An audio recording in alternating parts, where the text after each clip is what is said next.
হযরত নূহ আলাইহিস সালামের জ্যৈষ্ঠ পুত্র ইয়াসেফের বিশ্ব সভ্যতার বিস্তার ও বিচ্যুতি।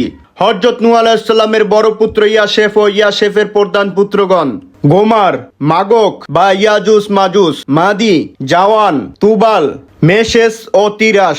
এদের বংশধারা ছিল পৃথিবীর ইতিহাসে সবচেয়ে বিস্তৃত এবং বুদ্ধিভিত্তিকভাবে অগ্রসর।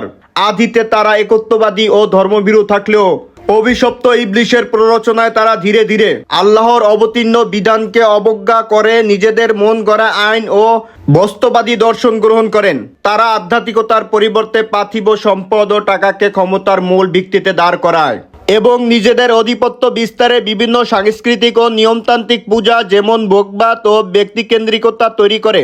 ইতিহাস ও নৃবিজ্ঞানের তথ্য অনুযায়ী ইয়াফেসের বংশধররাই পৃথিবীর উত্তর ও পূর্ব গোলার্ধের প্রধান জাতিগোষ্ঠীর জন্মদাতা। এদের মধ্যে অন্যতম শক্তিশালী শাখা হলো মঙ্গোলীয় জাতি, যারা উত্তর ও পূর্ব এশিয়া জুড়ে বিস্তৃত। এছাড়া তুর্কি, তাতার, ককেশীয় জাতিগোষ্ঠীর মূলে রয়েছে ইয়াসেফীয় রক্তধারা। এদের মাধ্যমেই বর্তমানের রাশিয়া, চীন, জাপান, কোরিয়া এবং মধ্য এশিয়ার বিশাল সাম্রাজ্যগুলো গড়ে উঠেছে। এমনকি সুদূর উত্তরের সাইবেরিয়া থেকে শুরু করে মধ্য ইউরোপের জার্মানি, ফ্রান্স ও ব্রিটেন পর্যন্ত তাদের বিস্তার ঘটে। প্রাচীন কালের এই ইয়াফেসি জাতির একটি বৃহত্তর অংশ রাশিয়ার উত্তর পূর্ব সীমান্ত দিয়ে বেরিং ল্যান্ড ব্রিজ বা বরফের প্রাকৃতিক পথ, লোককথায় শিয়ালের ব্রিজ ব্যবহার করে আমেরিকা মহাদেশ প্রবেশ করে।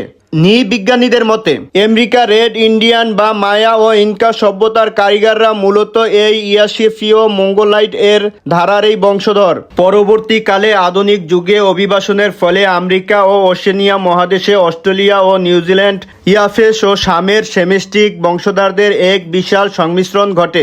এই মিশ্র জাতির মাধ্যমেই বর্তমানে আধুনিক বিজ্ঞান ও প্রযুক্তির চরম উৎকর্ষ সাধিত হয়েছে।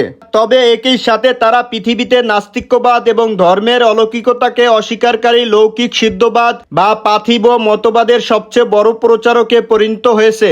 বর্তমানের যান্ত্রিক সভ্যতার মূল ইয়াসেফের সেই প্রাচীন বুদ্ধিভিত্তিক শক্তির এক আধুনিক ও আধ্যাত্মিকতার বিবর্জিত রূপ।